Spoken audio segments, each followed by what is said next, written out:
오늘장 랭킹5로 이어가겠습니다. 힘차게 출발해야 되는 월요일인데 지난주랑은 분위기가 많이 다릅니다. 그런 가운데 한 주의 또 첫 거래일 어떻게 전략을 세워보면 좋을지 두 분 모시고 자세하게 이야기 나눠볼 텐데요. 오늘은 IBK투자증권 영업부 박근영 부장, 헤르메스 스탁의 하창환 본부장과 함께합니다. 안녕하세요. 안녕하십니까. 네. 지난주랑 너무 분위기가 달라요. 그건 아무래도 미국에서 고용보고서가 잘 나왔기 때문입니다. 깜짝 서프라이즈를 기록하면서 금리가 이제 일단은 인하되는 속도에 대해서도 좀 서서히 될 것 같다. 어떻게 보면 기준금리 인하 가능성이 좀 옅어진 것도 있죠. 그런 가운데 국채금리가 많이 올라갔고요. 달러도 강세를 보였고요. 그러면 당연히 우리에게 좀 직격탄을 줄 수 있는 게 바로 환율입니다. 환율 지난주까지만 해도 1,449원도 잠깐 찍었었어요. 그래서 다시 좀 안정되는구나 싶었는데 결국 또 이렇게 1,471원까지 쑥 올라오다 보니까요. 외국인들의 수급에 상당히 악영향을 주고 있는 상황입니다. 자, 일단은요. 환율에 대한 좀 전망을 먼저 좀 봐야 될 것 같은데 박근영 부장님, 일단은 뭐 금리, 달러, 환율 다 올라가고 있는 상황인데 결국에는요. 저희가 연말에 한창 얘기 많이 했던 게 환율 1,500원 가는지 그 부분이었잖아요. 결국 또 지금은 1,500원 가능성 열어두고 좀 대응을 해야 될까요? 네, 뭐 가능성이 아예 없다라고 말하기는 좀 힘들지만 지난 한 달간 흐름으로 본다면 원화의 약세 국면이 다른 국가들에 비해서 좀 더 가파르게, 상대적으로 좀 더 가파르고 깊게 나타난 점을 좀 이야기를 해야 될 것 같습니다. 아시다시피 지난 한 달간 정치 불안 등으로 인해서 이제 아시아 통화들 사이에 가운데 원화 약세폭이 거의 아마 추가적으로 많이 빠진 게 막 1위, 2위 정도 될 정도로 원화가 약세가 상당히 제일 지금 다른 타 국가들보다 달러 대비해서 상당히 원화 약세가 깊었고요. 이에 따른 조정이 먼저 좀 일부 어느 정도 나왔기 때문에 원달러 환율이 좀 더 원화 약세가 조금 이루어질 수 있는 가능성이 있다고 보이지만 뭐 1,500원을 돌파해서 위로 치솟는다 보기에는 조금 어렵다라고 보이는 상황인 것 같고, 지난주 금요일 같은 경우도 골드만삭스가 원화 강세 쪽으로 당분간은 좀 턴을 할 수 있다는 분석 보고서를 내기도 했습니다. 한국은 중국과 미국 모두에게 수출 의존도가 높기 때문에 아마 원하는 글로벌 경제 둔화, 관세 인상 위험에 상당히 취약하고, 이제 트럼프 당선인이 1월 20일 날 이제 취임을 하기 때문에 관세에 대한 부분들이 조금 민감해질 수 있는 그런 시기로 볼 수는 있겠습니다. 다만 지금 원화 같은 경우가 앞서 말씀드렸듯이 이미 아시아 통화 가운데 달러 대비해서 봤을 때 지난 한 달 동안 일시적인 계엄령 선포라든지 그에 따른 정치 불안의 영향으로 이미 다른 통화 대비 훨씬 더 언더퍼폼을 이미 했었고요. 더군다나 다만 민감도 부석을 봤을 때 지금 원화는 지난 10년간 보면은 중국 위안화에 좀 더 워낙 지금 민감한 통화가 되고 있습니다. 그래서 지금 달러 위안 환율이 막 3개월 예상치 7.5위안을 만약에 넘어서게 된다면, 그렇게 된다면 달러 원 환율도 다른 아시아 통화 대비 더 오를 수 있기 때문에 뭐 1,500원 쪽으로 갈 수 있지 않느냐 이런 이야기를 할 수는 있습니다. 물론 그런 변수가 있고 위안화 환율이 달러 대비해서 무너지게 된다면 같이 갈 수는 있는데요. 다만 이제 관세는 원화의 부정적인 요인이긴 하지만 아까 말씀드렸던 단기적으로 달러 원 환율이 하락할 수 있다는 부분들은 역시나 아까 말씀드린 대로 다른 국가 대비 좀 너무 많이 빠져 있다, 상대적으로 그런 말씀 먼저 드리고요.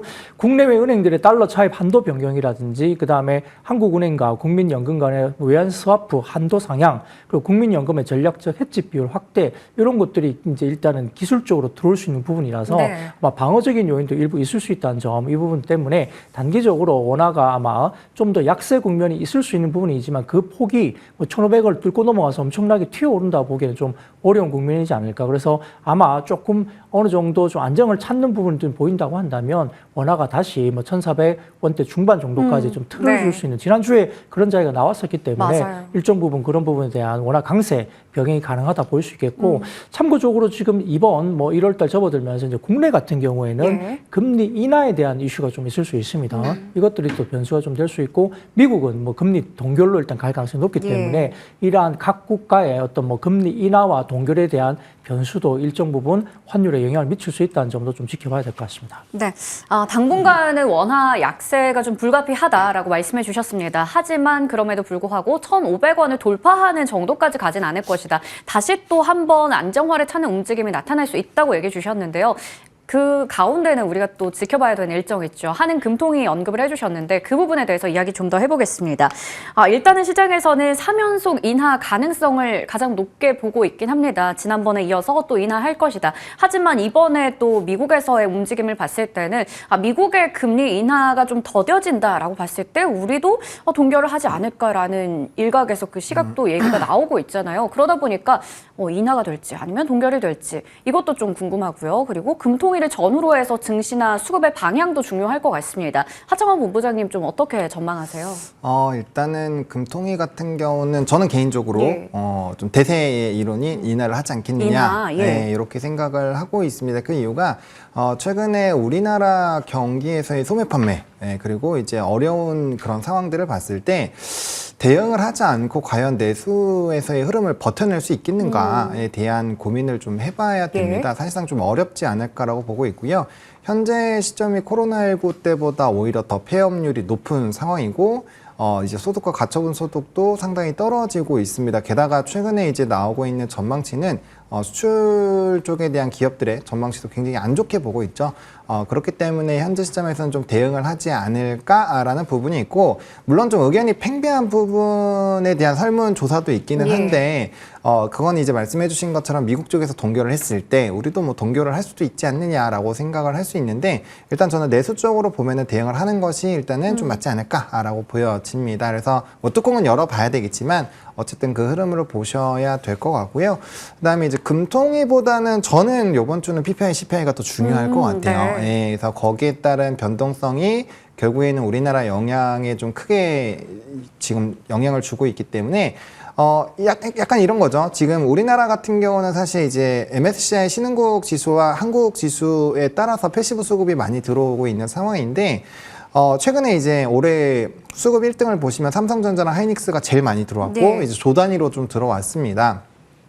근데 만약에 이렇게 국제 수익률이 높아지고 이제 M7 기업들이 달릴 수 없는 환경으로 된다면 당연히 뭐 필라델피아 반도체 지수는 부정적인 영향을 받을 거고요. 과연 그 안에서 우리나라 삼성전자와 하이닉스가 자유로울 수 있을까? 자유롭지 못한다라는 거죠. 그러면 외국인 수급이 이렇게 가파르게 나올 거고, 연기금이 작년 11월부터 계속 디펜스를 해주고 있지만 이 기조가 과연 유지가 될 수 있을까에 대해서는 뭐 물론 중장기적으로는 올라가겠죠. 하지만 단기적으로는 좀 출렁임이 나올 수가 있기 때문에 결국엔 이런 모든 것들이 이제 뭐 환율과 이제 금통위의 결정과 다 엮이는 부분이어서 뭐 금통위도 금통위지만 어쨌든 뭐 CPI, PPI를 조금 더 저는 무게감 있게 보시는 게 맞지 않을까 이렇게 생각을 하고 있습니다. 네, 일단은 뭐 내수 살리기에 또 집중한다면 금통위에서도 인하 쪽으로 가닥을 잡을 것 같다 얘기를 주셨고요. 그리고 이번 주에는 미국의 CPI, PPI 발표에도 좀 우리가 주목해야 된다라는 부분 짚어주셨어요.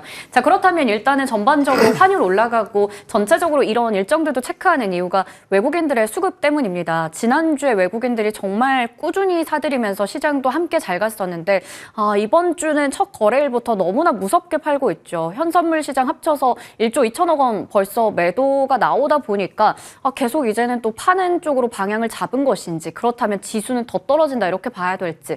박근영 부장님, 지수 지난주에 너무 좋았잖아요. 2,500선도 회복해서 그 위로 쭉쭉쭉 올라갔었는데 이렇게 또 한순간에 2,500선이 깨지고 내려왔습니다. 하방을 좀 더 열어둬야 되나요? 네, 뭐 하방의 깊이가 그렇게 깊을 것 같지는 않습니다. 뭐 1월 달 접어들면서 11월, 12월 연말에 굉장히 안 좋았던 시장이라 밸류에이션 매력도가 충분히 지금 구가되고 있는 상황에서 연초에 또 외국인들이 수급이 현선물 쪽으로도 꽤 괜찮은 수급이 들어왔던 모양이 나타났고요.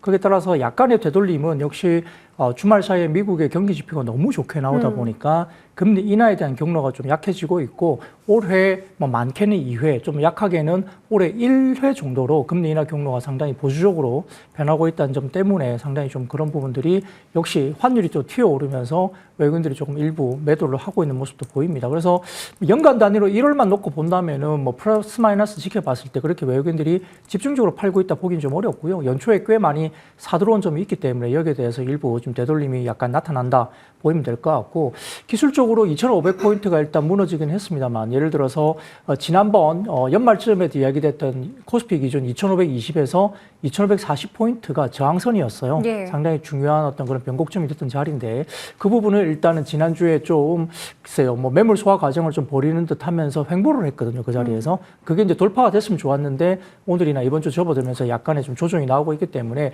역시 그 자리가 조금 기본적으로 저항선이 좀 되고 있다는 모습을 보이고 있지만, 밸류에이션 매력도로 봤을 때 지금 지난번에 2,300 한 7, 80 정도 되면서 3번이나 그 자리를 찍었을 때 바로 리바운딩이 강하게 나타났다는 점도 지켜본다면, 2,400선 언저리 정도로부터는 어느 정도 하방에 대한 지지 라인이 굉장히 강력하게 지난 연말에도 구축이 됐었다. 그래서 3번 정도 계속적으로 한 2,370, 80 정도에서 리바운드가 강력하게 나왔다는 점을 좀 네. 상기를 해볼 필요가 있어요. 그래서 매력도로 봤을 때 PER 기준 8.3배 이 정도 수준이고요. PBR도 0.8배 초반 이 정도 수준이기 때문에 그 정도에서 역사적 저점에 내려와 있는 수준을 봤을 때는 그렇게 많이 밀릴 구간은 별로 없다라고 보입니다. 물론 2,500이 깨지면서 2,400 정도까지는 갈 수도 있겠습니다만, 그것은 예를 들어서 이번에 나와 있는 여러 가지 CPI라든지 몇 개의 지표에 대한 부분들이 변수를 줄 수 있는 상황이고요.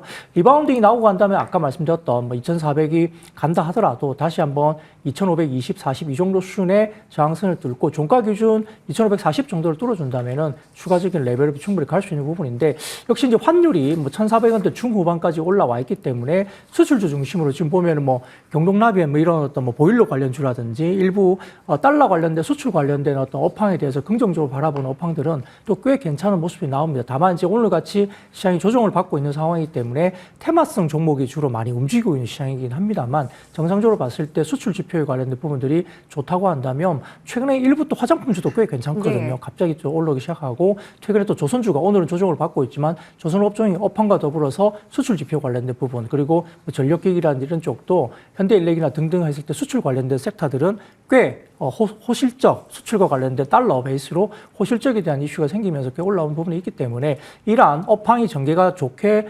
전개되면서 원달러 환율에 대한 수출주에 대한 어떤 민감도가 높은 섹터들이 상당히 좀 긍정적으로 작용할 수 있는 시장이다 이렇게 볼 수 있겠습니다. 네, 일단 하방은 열어둬야겠지만 이미 우리가 그 기술적으로 지지됐던 부분들이 있었던 걸 토대로 봤을 때는 여기서 더 깊게 눌리지는 않을 것이다. 앞서 환율도 어느 정도 안정화를 찾을 것이다 말해주신 것처럼 지수도 마찬가지로 또 한 번 안정될 수 있다라는 부분도 짚어주셨습니다.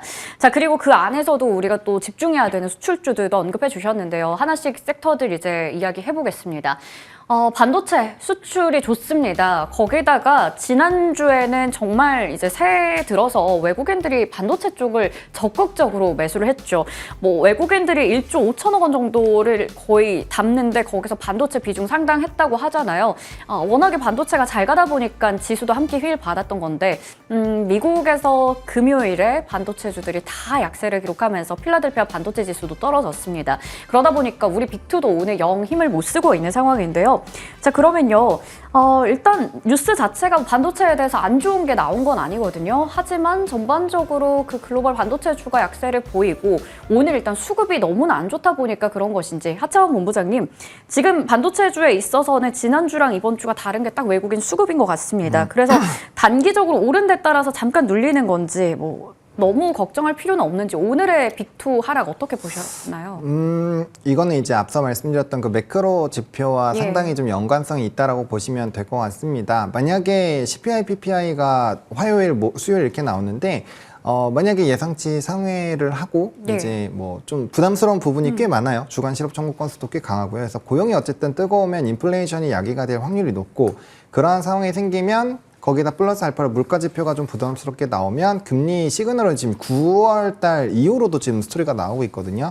그런 식으로 되면은 아마 국채 수익률의 급등이 추가적으로 나올 확률이 높고, 거기에 따른 기술주들은 이제 좀 차익 매물이 강하게 나올 확률이 있습니다. 그러한 관점으로 본다라고 한다면 오늘 수급의 이탈은 추가로 더 가속화가 될 수도 있습니다. 다만 하방은 저도 앞에서 이제 말씀해 주신 것처럼 좀 제한이 될 거라고는 보고 있는데, 수급 이탈은 충분히 좀 염두를 하셔야 될 것 같고요. 삼성전자랑 하이닉스가 거의 1조 한 2, 3천억 정도 들어왔거든요. 그러다 보니까 거기에 따른 되돌림이 전부 다 나올 수도 있습니다. 그리고 이제 수출 같은 경우는 앞에서 말씀해 주신 것처럼 사실 이제 월간 단위 수출입 데이터를 보시면 반도체가 제일 잘 하고 있기는 해요. 근데 문제가 뭐냐면 주력 15개 이제 수출 품목 중에서 한 5개 정도가 강한데 그중에서 IT 쪽이 과연 2-3개 정도 된다라고 보시면 됩니다. 그래서 사실상 지금 우리나라에서는 반도체가 꺾이면 수출입 데이터가 망가지기 시작을 하는데 문제가 뭐냐면 지금 중국 쪽에서 창신 메모리에 대한 이런 부담감들이라든지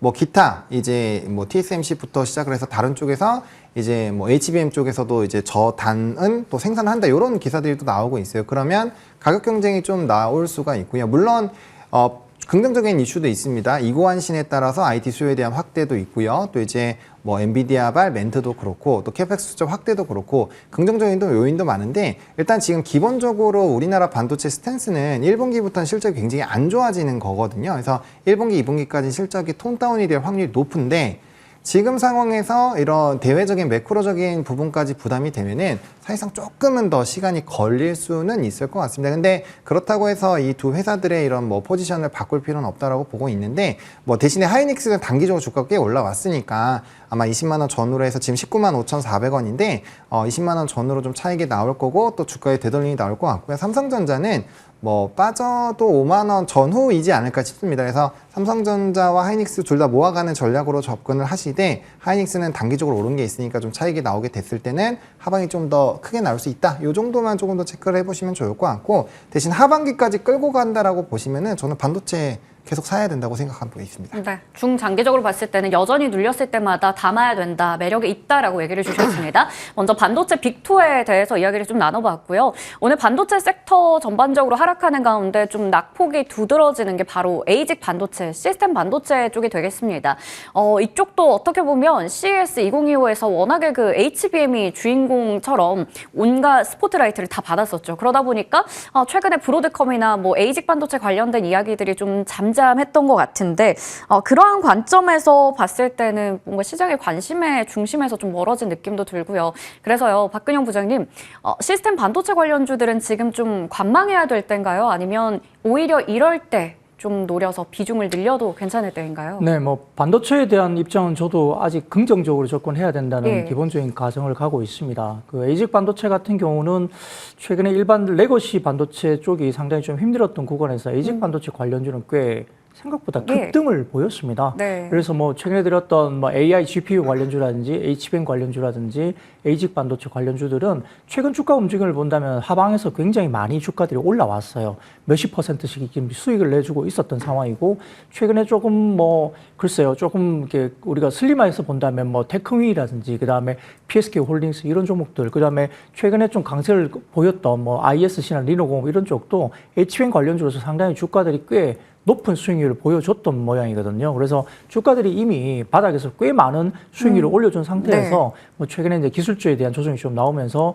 일단은 좀 차익실이 나왔다 이렇게 지켜보시면 좋을 것 같고 꺾였다 보기엔 좀 힘들 것 같습니다. 거기다가 지금 최근에 도쿄 일렉트론이라든지 다른 쪽에 해외 쪽에서 본다면 레거시 장비 업종들이 바닥에서 엄청나게 하락한 뒤에 바닥에서 급반등이 지난주에 나왔다는 겁니다. 강하게 이틀 정도 급반등이 10%, 20% 주가들이 올라왔다는 점인데요. 뭐 오늘 같은 경우에 지금 리포트도 나오게 됐지만 원익 IPS 같은 경우가 목표 주가 4만 그대로 유지가 되면서 예. 4분기 실적과 내년 실적에 대해서 상당히 긍정적인 리포트가 나왔고요. 역시 지금 레거시 장비나 이런 쪽이 상당히 어렵다고 이야기는 했지만 실적을 깨봤을 때 숫자가 굉장히 좋게 나온다라고 지금 이야기가 되고 있기 때문에 의외로 지난주에부터 흘렀던 레거시 반도체 관련된 급반등이 뭐 엄청나게 급락한 이후에 바닥에서 급반등이 튀어오르기 시작했다는 점도 반도체 섹터에 대한 약간 순환매가 될 수 있습니다. 뭐 그럼에도 불구하고 에이직 반도체 등을 포함한 HBM이 그렇다고 끝난 것이냐 보기엔 좀 힘들다는 것이 블랙웰 같은 경우가 지금 해외 쪽에서 IB 리포트가 좀 보면은 올해 연간 한 55만 개 정도의 추정치가 나왔었는데 글로벌 IB 쪽에서 올해 실질적으로 수요는 약 70만 개에서 80만 개까지 블랙웰 수요가 올라올 것으로 굉장히 긍정적인 리포트를 또 냈습니다. 그렇기 때문에 엔비디아도 조정 이후에 조금 더 반등세가 나올 수 있다는 점이 있고요. 거기에 따른 뭐 국내에 HBM 관련된 뭐 종목이라든지 대형주 뭐 SK 하이닉스라든지 그다음에 그에 속하는 밸류 체인들도 상당히 그에 대한 수혜를 낙수 효과를 충분히 받을 수 있다 보기 때문에 단기적인 약간의 눌림이 나오고 차익실현이 나올 수 있는 구간이긴 하지만 오히려 눌림이 비중 확대 구간을 충분히 접어들 수 있는 예. 그런 구간이 아닌가 싶습니다. 네, 좋습니다. 여전히 반도체 쪽에 대해서는 두 분 다 긍정적으로 보고 계십니다. 그렇기 때문에 지금의 관점에서는 기술적인 조정, 차익 실현 정도가 나오고 있기 때문에 눌렸을 때는 비중을 늘려볼 기회가 될 수 있다라고 정리해 보겠습니다.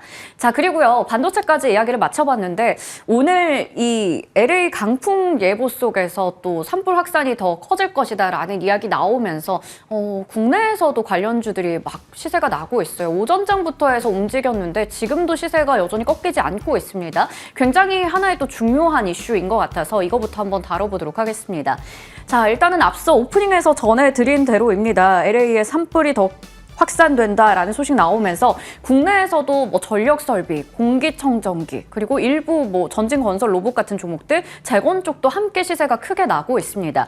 어떻게 보면 뭐 LA 산불이라는 하나의 테마를 또 붙은 느낌도 있지만 사실 전력 설비나 뭐 재건이나 원래 가지고 있던 본업 혹은 모멘텀도 탄탄했었거든요. 그렇기 때문에 이게 단순히 테마 정도인 건 아닌 것 같은데 어디에 좀 주목을 해야 될까 그게 궁금해서 두 분 모두에게 질문을 좀 드릴게요. 하창원 본부장님, 네. LA 샘플과 관련해서 국내 증시에서 여러 섹터와 종목들이 오르고 있는데 어떤 종목에 우리가 좀 집중하면 좋을까요? 저는 변압기 전선으로 집중을 해보시면 될 것 같아요. 예. 나머지 뭐 사실 저는 개인적으로 공기청정기 뭐 이런 거는 테마라고 보고 있고요. 그건 단순 테마. 예. 네, 뭐 재건도 사실 우리나라 기업을 쓸까라는 생각은 드는데 네. 이게 이제 변압기 같은 경우는 왜 긍정에 대한 생각을 드리냐면은 애초에 변압기 같은 경우는 이 노후 변압기에 대한 교체 시그널로 인해서 산업의 사이클이 왔었어요. 그래서 네. 이제 2년 전부터 상승을 하기 시작을 했고 원래 산업의 사이클이 6년, 길게는 10년까지 가기 때문에 그 물량만 하더라도 지금 뭐 엄청납니다. 뭐 그것만 해도 사실 주가의 상승이 계속 나올 수 있는데 거기에 최근에 플러스 알파로 붙은 게 이제 AI 데이터 센터 확장에 따른 추가적인 전력 변압에 대한 알파 그리고 이제 에너지원이 상승을 하다 보니까 원전, 뭐 SMR, 뭐 태양, 뭐 풍력 이런 것들을 네. 설치하면 또 추가적인 이런 게 필요하잖아요. 그래서 그런 거에 따른 플러스 알파가 붙어 있었던 거고 최근에 이제 미중 갈등에 따라서 이제 중국 외의 지역을 또 개척을 하다 보니까 네. 뭐 초과압 직류와 연관되어 있는 뭐 전선이라든지 변압기 쪽이 같이 부각이 되고 있습니다. 그런 스토리로 계속 확장을 하고 있었거든요. 근데 지금 화재가 났고 거기가 면적이 지금 굉장히 크고 뭐 맞아요. 너무 안타까운 얘기지만 아직도 가속화가 될 거고 예. 강풍에 따라서 더 확대가 될 수 있습니다. 그러면 저거 다시 재건을 하려면 거의 재건 수준이라고 보시면 돼요. 그쵸. 그러면 어쨌든 전력망과 인프라는 깔려야 되는데 애초에 미국 자체가 이 해외에서의 의존도가 굉장히 높습니다. 전력 변압기 네. 수준이 80% 이상이에요. 그러다 보니까 우리나라 쪽에서의 충분히 수혜를 받을 수 있는 부분이라고 보시면 될 것 같고 또 수출 데이터 같은 경우도 작년 12월 기준으로 보면은 연간 고점을 갱신을 했거든요. 그러다 보니까 일단 뭐 초과압적으로 이벤트가 사실 생겨야 되는 게 정상인데 지금은 이제 보통적으로 이렇게 인프라 투자 쪽으로 되면 재룡산업이라든지 세명전기라든지 이런 국내 인프라와 연관되어 있는 쪽이 먼저 급등을 하긴 하거든요. 그래서 그런 방향이라고 보시면 될 것 같고 뭐 국내적으로 다 이제 플러스 알파가 충분히 될 거라고 보고 있는 상황이기 때문에 뭐 관련된 내용들은 저는 뭐 중장기적으로 보셔도 충분히 좀 유효하지 않을까 생각을 하고 있습니다. 네, 앞서 영상을 봤지만 굉장히 좀 심각합니다. 그러다 보니까 이 전력망이 모두 다 훼손됐고 그거 복구하는데도 상당한 또 시간도 걸리고 또 수요도 많이 늘어난다라고 하죠. 그래서 사실 워낙에 전력 설비는 뭐 중장기적으로 봤을 때도 전망이 있는 쪽이다 보니까 또 이러한 뉴스의 영향도 크게 받아가면서 더 갈 수 있다. 변압기 쪽 주목해보자라고 얘기를 주셨습니다. 자, 박근영 부장님의 의견도 궁금하네요. 어떤 섹터에 가장 주목하세요? 네, 결국 뭐 이번에 산불 벌어지면서 이게 한화로 지금 웰스파고 쪽에서는 88조 원 이상의 지금 네. 계속적인 어떤 흐름을 나타내고 있다는 점이 있고요. 이 아직까지도 잡히지 않고 있기 때문에 추가적인 피해가 얼마나 더 나타날지 좀 지켜봐야 될 정도로 상당히 좀 인면 피해를 포함해서 굉장히 어려운 상황입니다. 말씀하셨듯이 이제 화재 때문에 전력망이 훼손됐다는 점이 엄청나게 큰 이슈가 될 수밖에 없고요. 네. 말씀하셨던 앞서서 말씀 주셨지만은 이 전반적인 큰 흐름에서 이제 어떤 테마군들이 빅사이클이 왔단 말이죠. 지금 전력 관련된 부분들이 전선과 더불어서 변압기나 전선 관련된 부분들이 한 3, 4년 정도의 지금 사이클을 타고 있는데 길게 한 10년 정도 가는 사이클입니다. 빠질 때는 10년, 올라갈 때도 10년 그 정도이기 때문에 아마 초기 정도의 한 3분의 1 정도 지나간 시점에서 LA 쪽에 대규모 지금 전력망 복구 수요가 늘어날 수밖에 없다는 점이죠. 그래서 미국 서부 해안의 뭐 부촌 쪽에서 이게 뭐 한 군데가 벌어진 게 아니고 그쪽과 관련된 LA뿐만 아니라 면적이 너무 큽니다. 그렇기 때문에 그 면적 단위 전력망 구축 수요는 상당히 높아지는 상황이고 실질적으로 미국이 수입하고 있는 한국의 뭐 전력이라든지 전선 이쪽은 상당히 지금은 MS가 점유율이 높아지고 있는 상황이거든요. 그래서 멕시코 관련된 부분들의 그런 뭐 어떤 제품들이 MS가 좀 낮아지고 있는 반면 지금 한국의 제품 수요가 미국 쪽에 상당히 높게 올라가고 있다는 점이 있기 때문에 LA 산불 여파 때문에 현재 지금 상당히 좀 전력망 관련된 전력 설비나 뭐 전선 관련주는 역시나 가장 큰 수혜주로서 거론이 실질적으로 될 수 있다는 점이죠. 기본적인 빅사이클 하에서 이벤트까지 생겼다는 겁니다.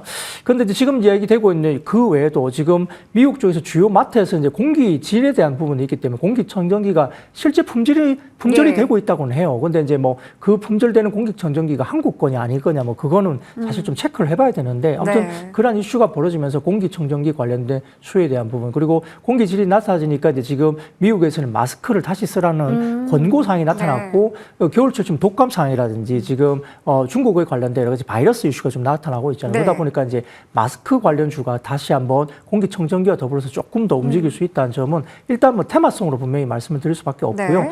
더군다나 지금 일부 관련해서 지금 전진건설 로봇 같은 경우 주가가 최근에 좋은데 이게 네. 재건 쪽도 있긴 하지만 전진건설 로봇 중에 뭐가 있어서 움직이냐 하면 콘크리트 펌프카를 네. 하고 있어요. 그래서 사업 중에 이제 그런 내용이 있기 때문에 이게 오히려 주가들이 올라간다. 이 로봇이라고 올라가는 게 아니라 네. 이런 관련해서 실질적으로 이제 복구 사업에 들어갈 수 있는 어떤 그런 부분에 대한 이슈가 벌어지고 있다는 거고요. 거기다가 산불이 나서 너무 많이 탔잖아요. 네. 그러니까 이제 조림 사업, 그러니까 이제 뭐 나무나 이런 것들이 많이 죽었기 때문에 네. 조림 사업과 관련된 쪽도 뭐 테마성으로서 움직임이 있다 이렇게 보이니까 아무튼 실질적인 좀 숫자로서 증명할 수 있는 부분들은 전력 설비나 뭐 전선 이쪽이 좀 더 실질적인 수혜가 될 수는 있는 것 같고 아까 말씀드린 일부 테마성으로서는 말씀드렸던 공기청정기, 마스크, 그 다음에 뭐 일부 뭐 조림 사업이라든지 콘크리트 펌프카 이와 관련된 테마성 움직임은 충분히 뭐 어떤 뉴스 플로우에 따라 생길 수는 있다 볼 수 있겠습니다. 네, 여러 가지 섹터와 종목에 대해서 얘기해 주셨는데 단순 테마성으로 움직일 수 있는 쪽과 이제 실질적으로 수혜를 누리며 숫자로 증명할 수 있는 쪽을 구분해 주셨습니다.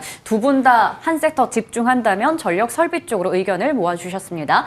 자, 그리고 이제 다음으로는 저희 방산에 대한 이야기 좀 해보도록 할게요. 다음 주면 당장 트럼프 2.0 시대가 열립니다. 그 안에서도 K 방산에 대한 기대감도 있는데 오늘 방산 섹터가 강세를 보이는 가운데 드론이나 우주 항공 쪽의 시세가 좋습니다. 워낙에 드론에 대한 관심도 많이 높은 상황이죠. 그리고 우주 항공 쪽은 지금 블루 오리진, 어떻게 보면 스페이스 X의 도전장을 내민 회사기도 한데 그쪽도 있다 보니까 유난히 드론이나 우주 항공이 강한 것 같아요. 한화 에어로스페이스가 오늘 제일 좋습니다. 그러면요, 하창원 본부장님, 방산 섹터 안에서도 당분간은 드론이나 우주 항공 이쪽 위주로 우리가 좀 종목 대응을 하는 게 좋을까요?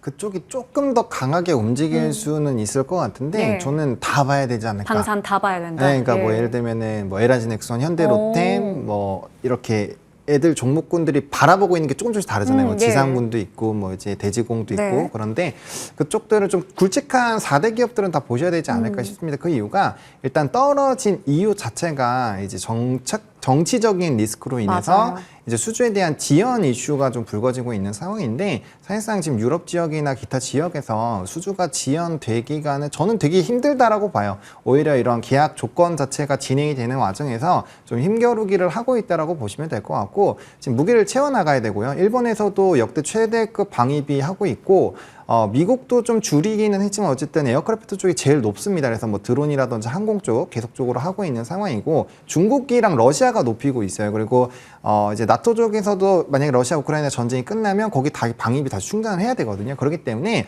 이렇게 되면 동시다발적으로 공급에 대한 난이 생길 수가 있는데 우리나라 납기가 최고거든요. 그래서 저는 뭐 큰 문제 없을 거라고 보고 있고요. 그다음에 이제 뭐 드론이나 이런 것들은 이제 뭐 트럼프 관련된 이슈가 조금 더 부각된다거나 아니면은 뭐 그런 이슈가 있으면 추가적으로 좀 보실 수 있을 것 같고 우주항공 같은 경우도 우주항공청에서 이제 재발사하는 부분에서의 과제를 이미 선점을 했고요. 우리나라에서도 그쪽으로 계속 확대를 하려고 예상을 하고 있습니다. 그러다 보니까 국내 정책권에서의 플러스 알파 요인까지 붙을 수 있어서 물론 오리진 이 이슈도 좀 사실 좀 상당히 중요하지 않을까라고 보고 예. 있고 어쨌든 이쪽은 뭐 그 로봇과 더불어서 계속적으로 확대가 되는 영역이잖아요. 그러다 보니까 뭐 사실 단기가 아니더라도 중장기적으로는 계속적으로 매력도가 높아지는 산업군이기 때문에 계속적인 관찰이 필요하지 않을까 이렇게 생각하고 있습니다. K방사는 아무래도 눌렸던 게 정치적인 리스크가 좀 컸다 보니까 전반적으로 봤을 때 전망 자체도 좋고 그런 부분을 기대해 봤을 때는 여전히 방산 대표주들부터 해서 다 봐야 된다라고 얘기를 주셨습니다.